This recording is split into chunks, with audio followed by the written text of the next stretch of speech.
Bismillah, Assalamualaikum warahmatullahi wabarakatuh. Anak-anakku yang solihah, hari ini kita belajar kembali tematik 5D subtema yang kedua untuk materi bentuk-bentuk interaksi manusia dengan lingkungannya. Baik solihah, kita tentu masih ingat ya, apa sih itu interaksi sosial? Ya, hebat sekali. Interaksi sosial adalah hubungan timbal balik antara manusia secara individu atau kelompok dan interaksi manusia dengan lingkungan alam, sosial, budaya, dan juga ekonomi. Lingkungan hidup sangat berpengaruh besar terhadap manusia. Begitupun sebaliknya, manusia mempunyai pengaruh besar dalam menentukan baik atau tidaknya lingkungan hidup tersebut. Lingkungan hidup manusia terdiri atas 1. Lingkungan alam, yang kedua yaitu lingkungan sosial, dan yang ketiga yaitu lingkungan budaya, dan yang keempat yaitu lingkungan ekonomi. Baik, satu persatu yuk kita pelajari bersama. Yang pertama yaitu interaksi manusia dengan lingkungan alam. Ada dua cara interaksi manusia dengan lingkungan alam. Yang pertama yaitu interaksi manusia menyesuaikan diri dengan kondisi alamnya. Contohnya yaitu seorang petani garam akan memanfaatkan air laut untuk bisa membuat garam. Yang kedua yaitu pada saat musim kemarau, maka manusia akan menyesuaikan diri untuk bisa menghasilkan tanaman, yaitu berupa tanaman palawija. Yang kedua yaitu interaksi manusia yang mengeksploitasi alam. Artinya, manusia berusaha untuk mengambil sumber daya alam yang ada di sekitarnya dengan cara berlebihan. Contohnya yaitu penggalian bahan-bahan tambang yang ada di perut bumi tanpa memperhatikan kondisi lingkungan yang ada di sekitarnya. Kemudian selanjutnya adalah penebangan pohon secara liar. Selanjutnya yang nomor 2 adalah interaksi manusia dengan lingkungan sosial. Ada 3 bentuk interaksi sosial, yaitu hubungan manusia dengan manusia lainnya. Yaitu yang pertama, interaksi antar orang perorangan. Yang kedua, yaitu interaksi perorangan dengan kelompok. Dan yang ketiga adalah interaksi kelompok dengan kelompok. Interaksi antar orang dan perorangan. Dalam hal ini adalah seseorang berhubungan dengan satu orang lainnya.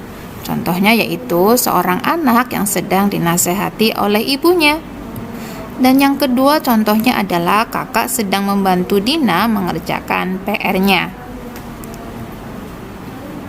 Yang kedua adalah interaksi perorangan dengan kelompok. Maksudnya adalah ketika satu orang berinteraksi dengan satu kelompok orang lainnya. Contohnya di sini adalah seorang guru yang sedang mengajar murid-muridnya.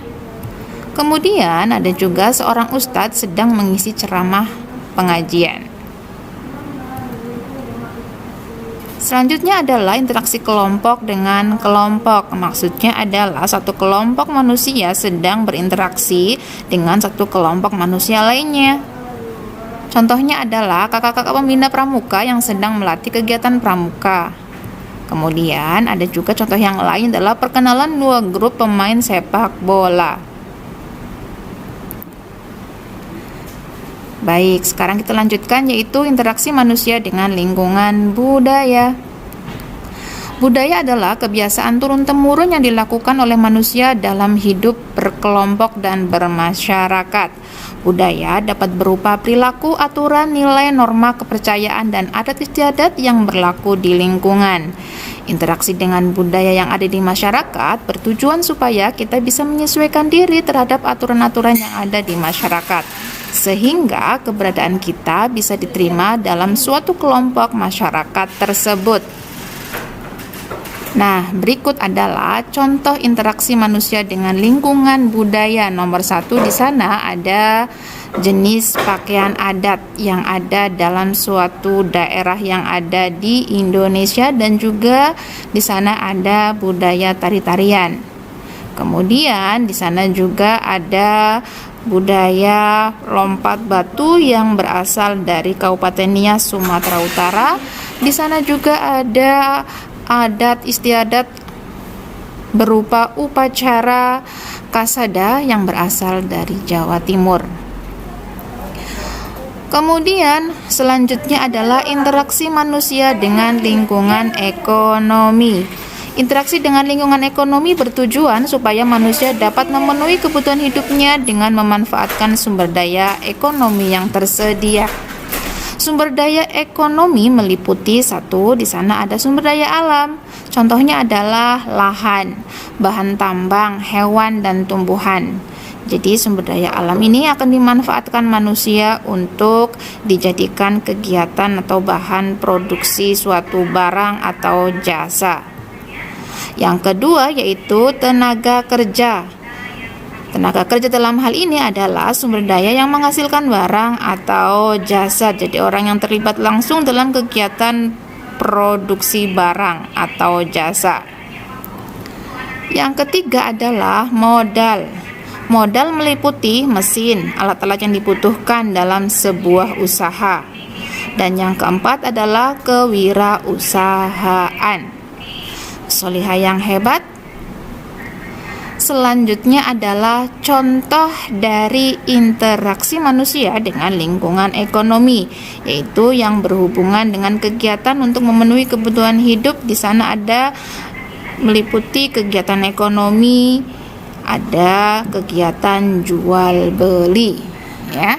Contoh interaksi lingkungan manusia dengan lingkungan ekonomi. Para pedagang sedang berinteraksi dengan pembeli di pasar. Di sana ada sebuah kegiatan ekonomi, yaitu kegiatan produksi, distribusi, dan juga kegiatan konsumsi. Baik, Solihah, untuk bisa lebih memahami materi hari ini, ada kuis seperti biasa. Silahkan buka buku paket kalian halaman 49 sampai dengan 50. Silahkan menyebutkan masing-masing 3 contoh dari jenis-jenis interaksi yang ada. Semoga Allah selalu memudahkan kita dalam setiap kebaikan yang kita lakukan. Saya akhiri, jazakumullah khairan. Wassalamualaikum warahmatullahi wabarakatuh.